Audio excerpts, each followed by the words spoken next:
Hi అండి. Welcome back to another healthy recipe.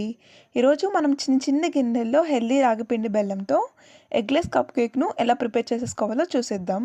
పిల్లలకి ఎప్పుడు బయట బేకరీ నుంచే కాకుండా అప్పుడప్పుడు ఇలా ఇంట్లోనే హెల్తీగా చేసి పెట్టండి.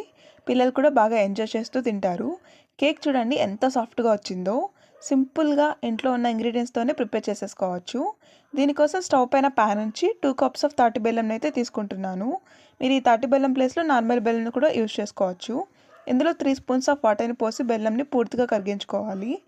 స్టవ్ అనేది మీడియం ఆర్ లో ఫ్లేమ్లో ఉంచి వీడియోలో చూపిస్తున్నట్టు స్పూన్తో అలా 2 మినిట్స్ కలుపుతూనే ఉంటే ఈ కన్సిస్టెన్సీ అనేది వస్తుంది.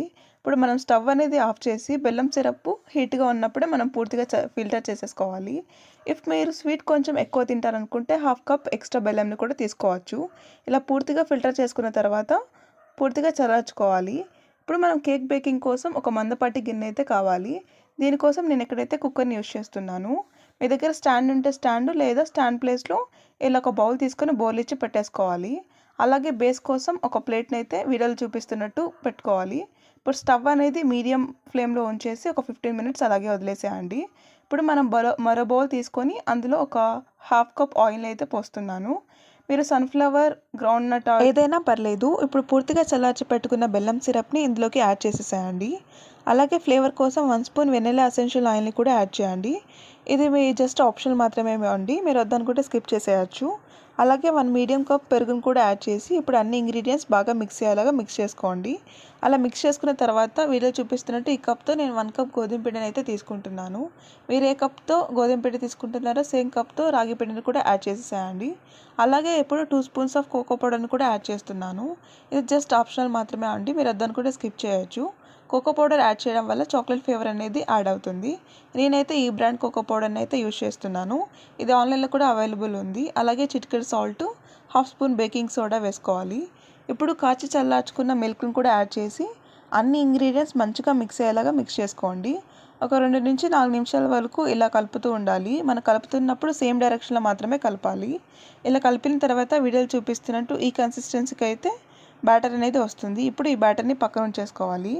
ఇప్పుడు స్టీల్ కప్స్ని తీసుకొని వీడియోలో చూపిస్తున్నట్టు ఆయిల్ అనేది అప్లై చేయాలి. గోధుమ పిండితో డస్కింగ్ చేసుకోవాలండి. గోధుమ పిండిని హ్యాండ్తో యూజ్ చేయకుండా వీడియోలో చూపిస్తున్నట్టు గోధుమ పిండిని వేసి హ్యాండ్స్తో ఇలా ట్యాపింగ్ చేస్తూ చేసుకోవాలి. ఇలా చేసుకున్నట్లయితే మనకు కేక్స్ అనేది అంటుకోకుండా నీట్గా వస్తుందండి. ఇలా అన్ని కప్స్కి అప్లై చేసేసి పక్కన ఉంచేసుకోవాలి. ఇప్పుడు మనం పక్కన ఉంచుకున్న బ్యాటర్ని అన్ని కప్స్కు వేసేసుకోవాలి. బట్ పూర్తిగా వేసేసుకోండి. 1/2 కప్ని అయితే వేసేసుకొని ఇలా ట్యాపింగ్ చేసి పెట్టేసుకోండి. ఇప్పుడు ప్రీహీట్ అయిన దాంట్లో మన కప్స్ అన్నిటి పెట్టేసుకొని లిడ్తో క్లోజ్ చేయండి. ఇప్పుడు లిడ్కి ఏదైనా ఓపెనింగ్ ఉంటే దాంట్లో పేపర్ పెట్టేసి క్లోజ్ చేసుకోండి. ఇలా 32 to 40 మినిట్స్ అయిన తర్వాత ఒకసారి లిడ్ ఓపెన్ చేయండి. ఇలా చాక్ కానీ ఏదైనా పుల్లతో ఇలా టెస్టింగ్ చేసినట్లయితే మన చాక్ అనేది ఏది అంటుకోకుండా వచ్చింది. ఇప్పుడు మన కేక్ అనేది పర్ఫెక్ట్గా బేక్ అయిపోయినట్లే. చూడండి ఎంత సాఫ్ట్గా వచ్చిందో. రాగిలో ఏంటంటే కాల్షియం అనేది ఎక్కువగా ఉంటుంది. ఇది పిల్లల బోన్ స్ట్రెంత్కి చాలా హెల్ప్ అవుతుంది. మీరు కూడా డెఫినెట్గా ట్రై చేయండి. ఎలా వచ్చిందో కామెంట్ చేసేసేయండి.